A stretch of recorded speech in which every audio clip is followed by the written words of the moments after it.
ಜನ ಈಗ replacement surgery ಅಂದ ತಕ್ಷಣ ಯಾವ ಪರಿ ಭಯ ಬೀಳ್ತಾರೆ ಅಂದರೆ, ಯಾಕೆ ಭಯ ಬೀಳ್ತಾರೆ, they would have heard from somebody.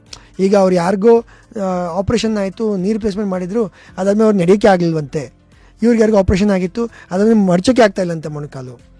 ಇದೆಲ್ಲ ಯಾಕಾಗುತ್ತೆ? ಇದೆಲ್ಲ the reason being not because the surgery has gone wrong.